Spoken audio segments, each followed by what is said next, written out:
The Wayne Ayers Podcast. The Wayne Ayers Podcast. Woohoo!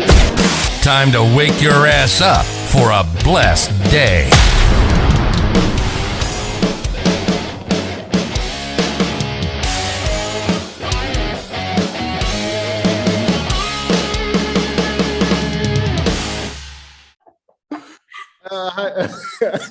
How you doing today? I was making sure I turn off the TV and everything. But No worries. I'm always early, so I just hopped on. Oh, that's amazing. How was your weekend? I know everybody had everybody I saw had like a blast. Totally forgot it was Memorial Day weekend. You know, I currently have COVID, so not super fun for me, but I'm okay. So fun. We're good. We just have to stay at home. That's it. And did you binge watch any shows? Like I was definitely on Stranger Things the entire weekend. Okay, you know what I watched is Manifest. I heard that show's really good. I am obsessed. Like I'm hooked.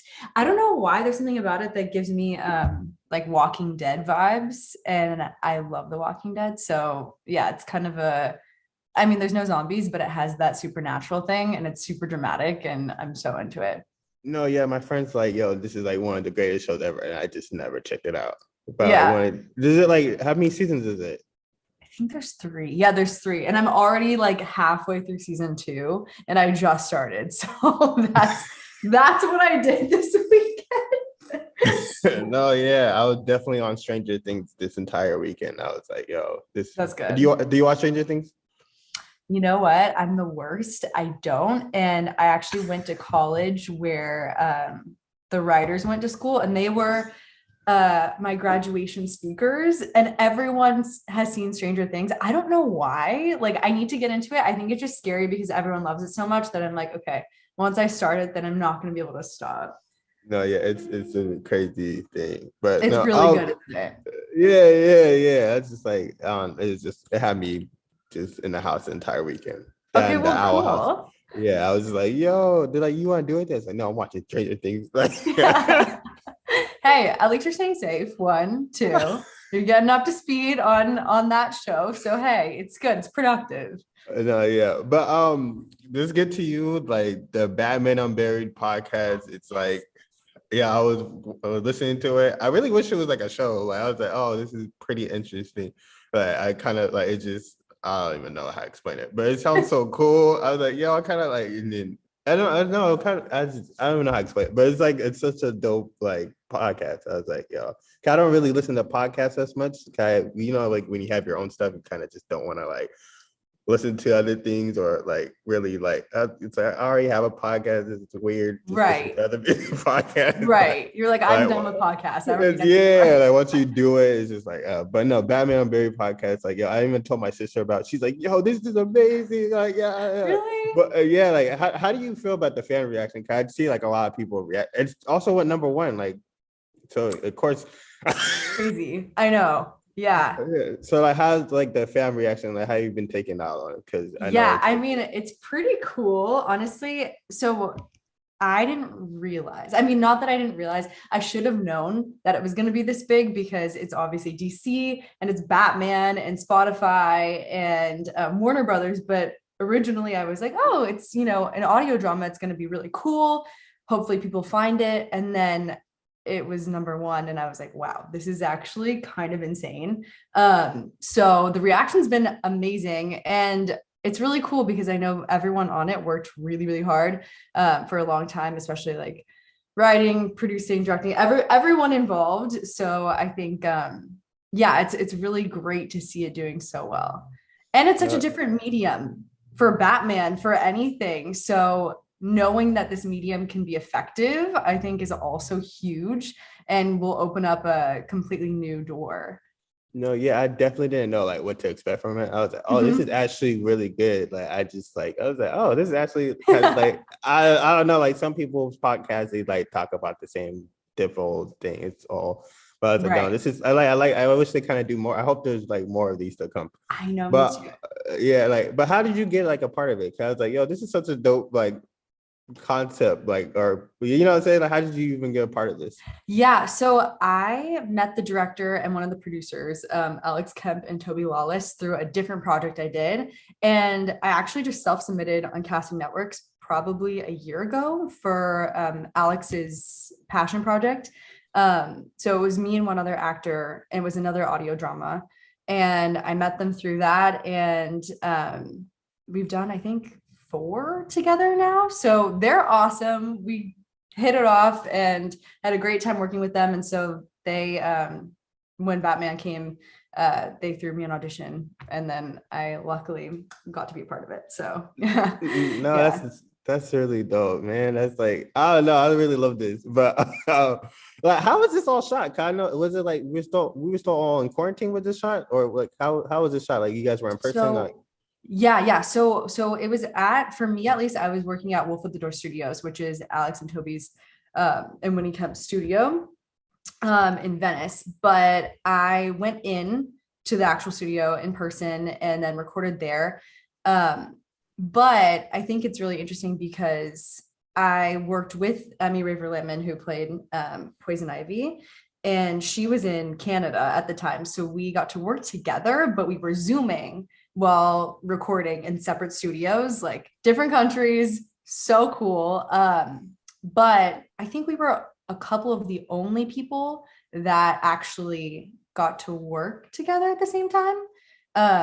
And not even in the same room. So honestly, it was a really interesting experience that way. And podcasts, voiceover, when you're on set, one scene takes maybe like a day, can take a full day, maybe even longer depending on the scene.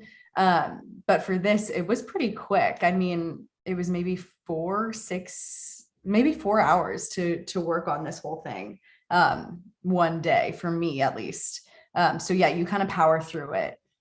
no, like, so like, did you like, when you're like reading like the script, like did you like know like, okay, this is gonna be like this might be really serious, like, or did you like kind of like once you like hear it all, like finish everything, it's like, oh, I didn't know it would come out like that. Did you like know it would come out like that, like after you heard it, like when you were recording? Yeah, I didn't know what it would come out like. I know Alex's style a little bit, but it's such a huge team of people collaborating on this. So I really had no idea how much it would sound like a movie. Like when you listen to it, I closed my eyes and I was like, okay, I'm just gonna close my eyes and visualize what this world is, because it really feels like you're watching a movie, but you get to create your own thing, which I think is interesting too. I didn't really know what to expect. I assumed that it would be pretty, I don't know, kind of moody in parts and dramatic because of the story itself. But yeah, I was definitely surprised. No, okay, it just sounds totally different. I thought they were gonna do like, I thought it was more like a just somebody just doing like a narration and talking about like Batman, and like, when you hear podcasts, Right. it's usually like people reviewing and stuff. I was like, oh, this is like a Right. whole like, this is like like, I kind of remember like, I don't know, like in the 60s or 70s, they had the radio, you really had, or they had TVs, but like, the era when you didn't have TVs, you just had to listen to it, you just imagine it.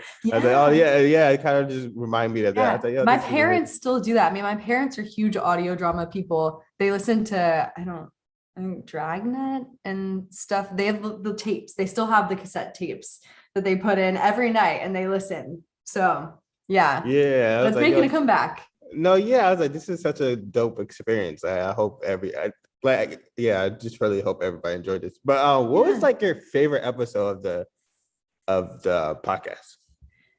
Well, I'm biased because I like the one I'm in the most, but is that bad to say? Yeah. Well, No, you're supposed to say that. That's what you're supposed to say. Yeah. I would say the same thing. So probably episode 8. That's my biggest episode with Poison Ivy, and that's kind of like Alex's backstory with her, and their story of back in college and sort of the turn in their relationship. So I mean, I love that because I got to really dig into the script and figure out my part and figure out everything that I needed to do for it. So I'm biased, but I really like that because then you get to really experience Poison Ivy's backstory, and I feel like that's something that's maybe not as touched on in the DC world as other characters, but yeah. Was like Poison Ivy like one of your favorite characters like growing up? I really like Poison Ivy. She's badass. What's like your 3 favorite things about Poison Ivy? I love the femme fatale. I think that's pretty cool. I I also just love how she doesn't care what other people think so much, or at least it seems like. She's a villain. She's a villain, so it's hard to say like all the things that I love about her. But I think she's someone that's really misunderstood too.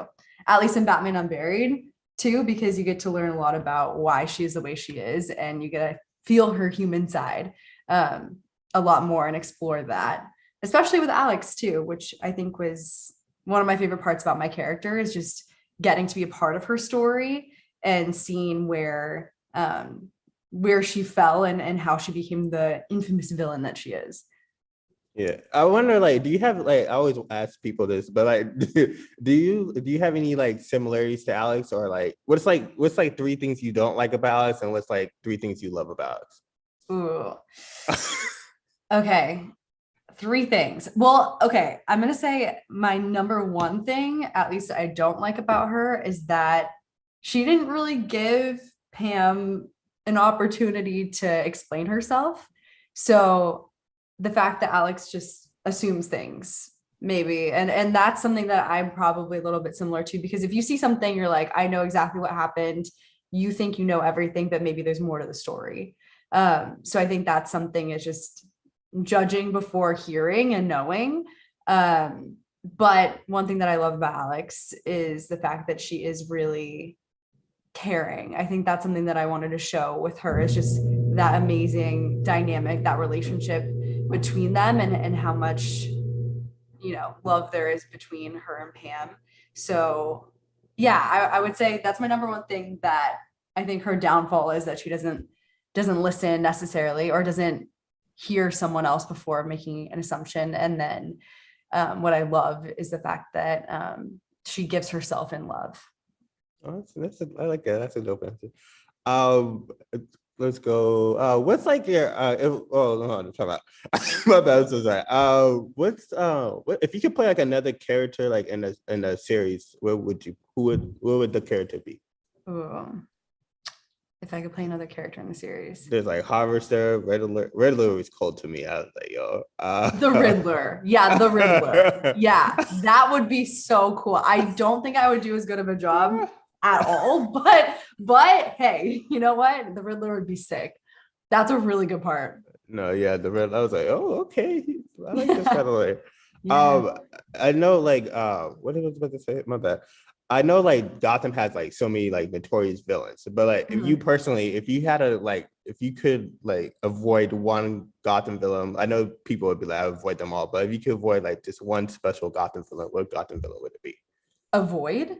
Yeah, because they're Like all never, like, ever. yeah, like because like it's like cool to see like when you're not in a situation, but you actually lived in Gotham, like you probably be like, oh snap, like I'm scared for my life. I mean, I don't know. I'd avoid them all. I'm scared. I'm a really nervous person. So I probably would avoid everyone ever if I lived in Gotham, to be honest.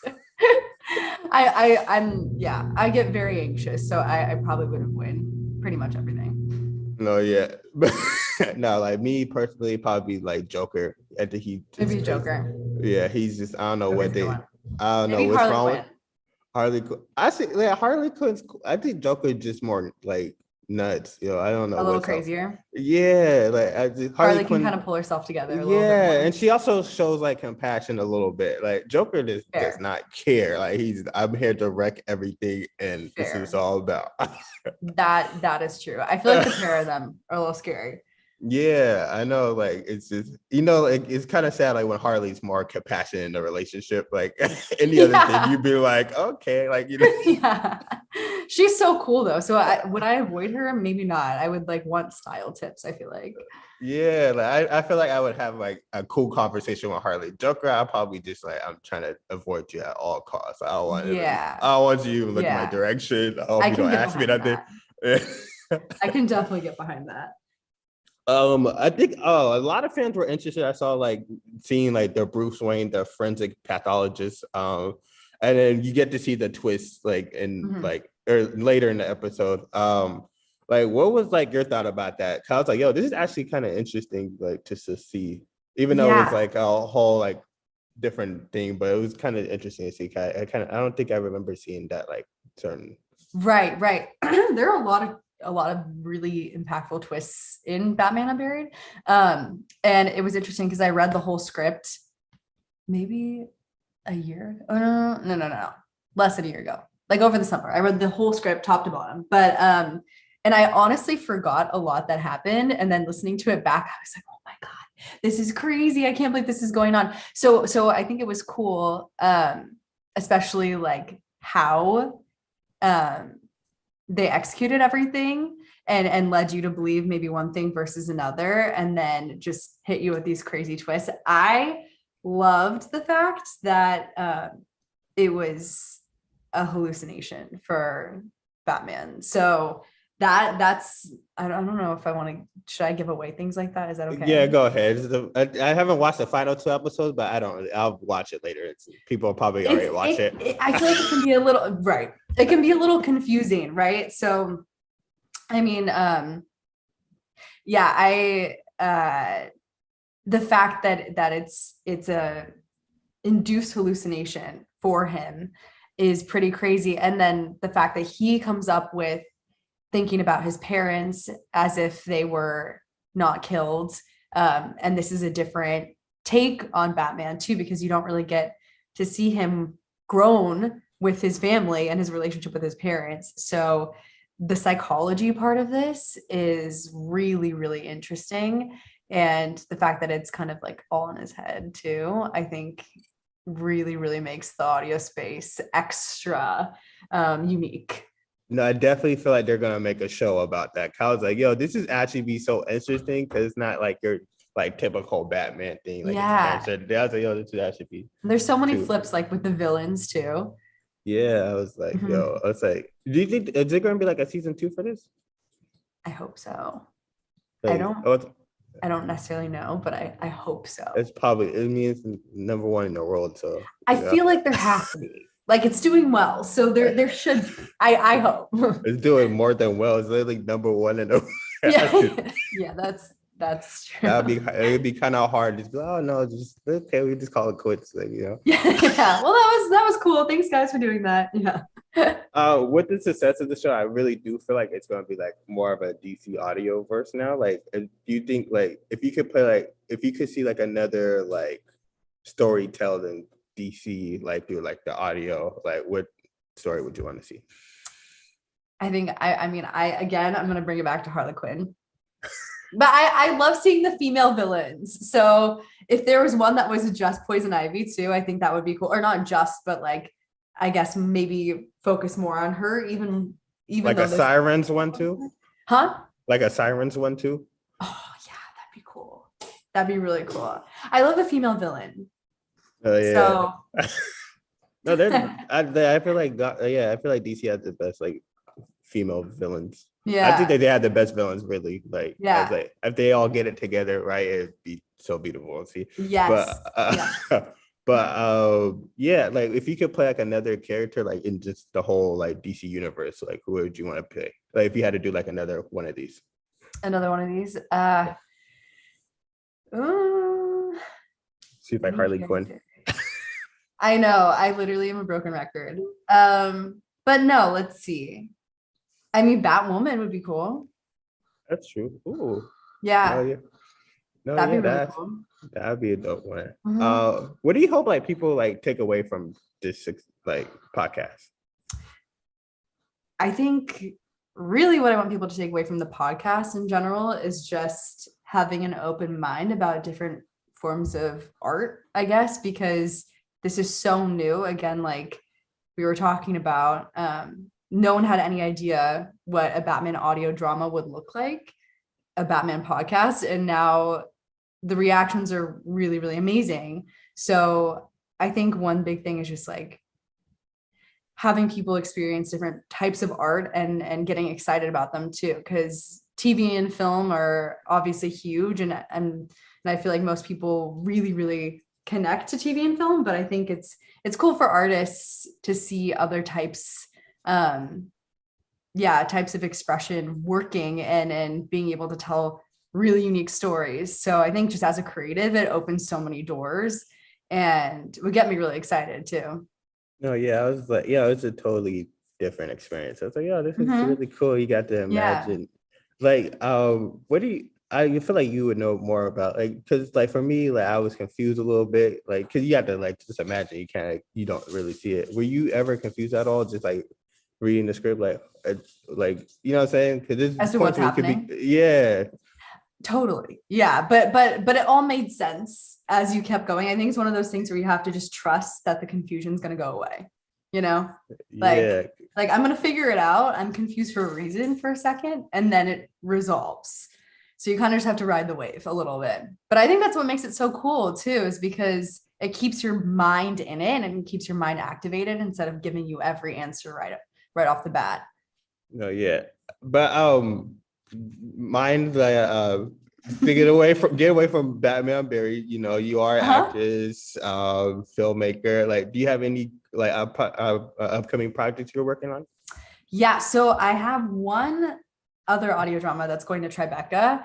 So I'm very Ooh, excited about that. With the same production studio, one of the, I think, yeah, like I said, four that I've done with them. And my character is a teacher's assistant. So I'm kind of like the professor's sidekick. And I get to do some spy work, and there's a lot of cool things that happen. This audio drama is different in the sense of the way in which you hear things. It's very realistic. So it's a bit of a completely different experience than Batman is. That one sort of feels like a movie. You close your eyes and you're like, I could be watching a movie right now. But this audio drama doesn't feel that way at all. It's kind of like unsettlingly real.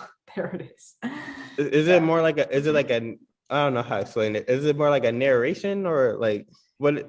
If you not could really describe. a narration. I don't know what I'm supposed to say. Yeah. Oh yeah, I don't want to get you in trouble. So like, No. But listen, I'll send it to you because I'm really excited about it. It's definitely different and it's really unique in the format.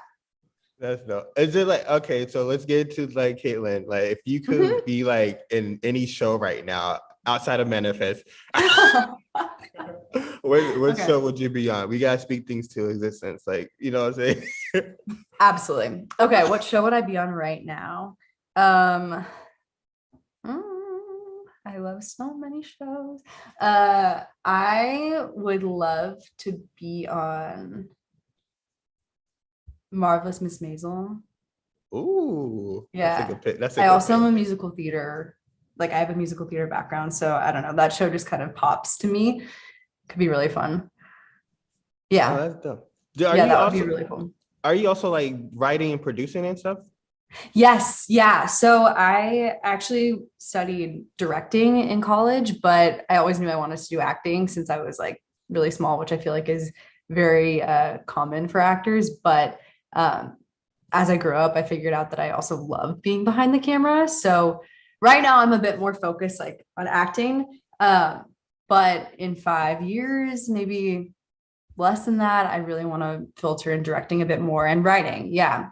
I I'm definitely trying to keep that muscle flexed and making my own stuff too, because I feel like as an actor, it's easy to fall into that trap of like, I am giving up all the control to other people. It's all out of my hands, but I'm trying to fight that and be like, you know what? I can make my own stuff. Whatever I want to be in, I can write it and I can do it. So No, yeah. yeah, I see. Like, I'm glad I started to see like writing and producing starting to get like more highlighted throughout. Like, Mhm. I know, like, oh, it's always been a big thing, but I feel like now, like, you see like so many people, like even like a lot of actresses have their own, like Reese Yes. Witherspoon has her own production company, and I know. everybody, I like love it. Kara Washington, yeah. So Mhm. everybody, it seems like all like the big star actors really have like they're like, okay, I'm gonna own my own stuff and everything. So Yeah. yeah, so Yeah. I'm really cool that to see that. But like, I know like you just mentioned like you writing and producing. Like, did you have like, do you have you? I know you wrote probably a lot of scripts in college. Like, is there Mhm. one that you wrote that you're like, yo, this might be the one to kill it in Yeah. Hollywood? Well, I mean, I have a few that I really like. One that I love, okay, yeah, I love fantasy. So again, Batman, beautiful, but I love Alice in Wonderland. So I wrote a spin-off version of the story of the Queen of Hearts. Ooh, And okay. it's also like a psychological dark thriller, which is very similar, actually, weirdly enough, but Queen of Hearts. And it takes place in an asylum back in the 1800s and goes through the different characters and how they're all mad, but in a much more literal sense and a darker world. No, that's okay. That sounds Yeah. interesting. That really sounds Mhm. interesting. Again, a Um, female villain. I yeah. love it. I literally wrote one like that years ago too. I feel like villains have like the best. They just have the best like lines. They get the best lines. I know. And there's so much going on, I feel like underneath the surface that's why it's interesting to explore because they're the way they are for a reason. It's not just surface level. Oh yeah, but if you could work with like three actors or actresses, like Mhm. who would they be? Reese Witherspoon. Good, you reminded me because I would love to ask her just all about also Hello Sunshine, her company, and her acting and producing and everything. I think she's just so smart and that would be cool. I also would love to work with. There's so many. Sorry, this is really hard. I love maybe Jared Leto. I think he's really, really I just talented. interviewed him for Morpheus. He was really cool to me. I did. Yeah, he Oh was my really God. nice. That's amazing. I just interviewed How him did that like for more. go? He was like so nice. Like because it was weird because Mhm. like people were like, oh, Jared might be like mean or like this. I was like, for Really? real? And yeah, I was like, oh, is he? Because like this is my first time interviewing, so like, I was Uh-huh. just listening to other people. I was like, for real? I was like, and then like I interviewed him. He's like, yo, he said, how you did? I was like, oh, he has like the best energy. I was like, That's so cool. I was like, no, yeah. And then like I asked him one question. I forgot what it was. Oh yeah, I was like, if because he played Joker before, so I was Uh-huh. like, I said, if you and Harley Quinn could go on another date with like a DC with another comic book couple, like what would it be? And he was still lost on that. He was really thinking about it. He's like, yo, that's actually a hard. He Yeah, said, that's a good question. Yeah, you asked really good questions. I like it. but no, Yeah, yeah, yeah. But he was like, yeah. He said no, but no.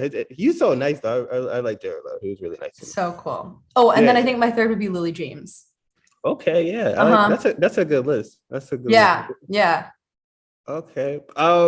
This like, what is your advice for somebody that wants to like even like think about like doing an audio like script? I don't even know how to pronounce like I don't even know what this is, but it's like amazing. But like audio drama, Audio drama, yeah. yeah, Mhm. scripted, yeah. Like, what would your advice for somebody that's like, okay, I just want to make my own thing like that?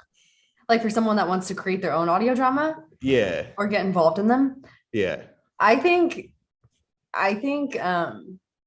biggest advice for one, at least performance side, I think is keeping the characters really grounded just because it's voiceover, you don't have to overact because the microphone picks up everything just like a camera does. So I think there's a temptation sometimes to give more because there's not as many ways to communicate because you don't see what's happening. But at the same time, just trusting that what you're doing is enough. That I think would be big advice as far as like performance side. And then in creating your own audio drama, I think there's no wrong way to do it. I think you can get as creative as possible because you don't have that element of the camera again. So you don't have to think about that. Think about, can I afford this part of the production? Can I do this? Can I do that? You can do anything. So you might as well think outside of the box as much as you can. Oh yeah, I was like, I know, I was like, oh, I really enjoyed this podcast. Like, I was like, I really I'm was so like, yeah, glad. I know, yeah, cause like at some podcasts just be like, okay, it's like the Yeah. same old thing. And it's You're like, like waiting okay. for it to be done. You're like, And then I listened to this, I was like, yo, this is so cool. I was like, yo, I love that. Well, I'm glad you thought so. no, yeah. But thank you so much for coming. I really appreciate your Yes. time. I hope you keep killing it. I'm excited to see what you bring to Tribeca, you know. I'll send it to you. I'm excited. It'll Yeah. be different. All Yeah. right. Peace out. Have a good day. Thank you. So nice to meet you. I appreciate it.